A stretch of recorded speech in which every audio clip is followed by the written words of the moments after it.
vous êtes en prison, les gens ont tendance à vous discriminer.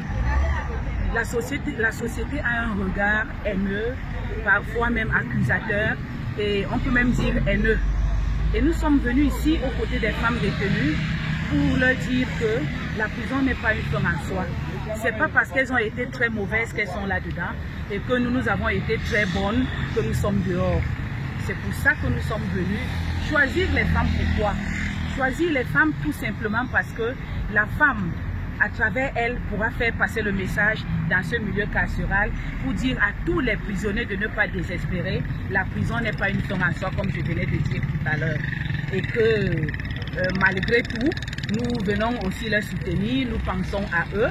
Et dans les jours à venir, nous reviendrons toujours pour s'occuper de toutes ces femmes qui ont des maladies aussi et ces hommes qui sont aussi dans une situation précaire. Donc voilà pourquoi nous sommes venus et à travers la femme, le message peut facilement passer. Vous me suivez très bien, le message peut très facilement passer parce qu'elles sont porteuses de vie et elles sont aussi éducatrices. Maman. Et de quoi le don consiste tout simplement... Regarde un peu les téléspectateurs, les gens qui te regardent. Le don est constitué des riz, des sacs de riz, du savon, du sel, des serviettes pour les femmes. Vous savez qu'elles en ont vraiment besoin. Et puis des formations aussi pour qu'une fois sorties de prison, elles peuvent facilement se réinsérer dans la société. Quand est-ce qu'elle a été créée, Cameroun? L'association Cameroun Women Success est créée il y a de cela 6 ans. Et quelle est sa vocation?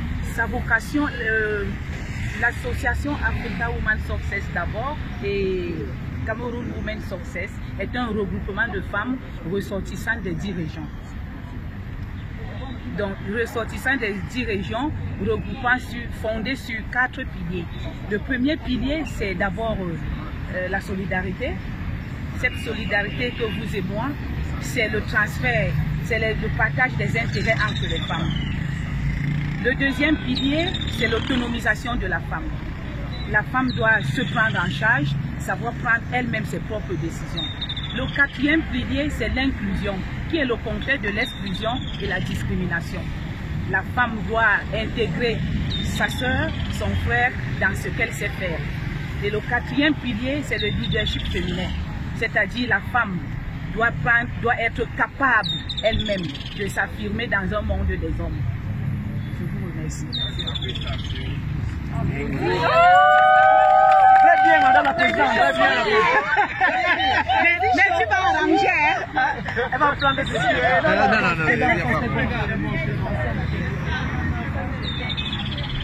Non.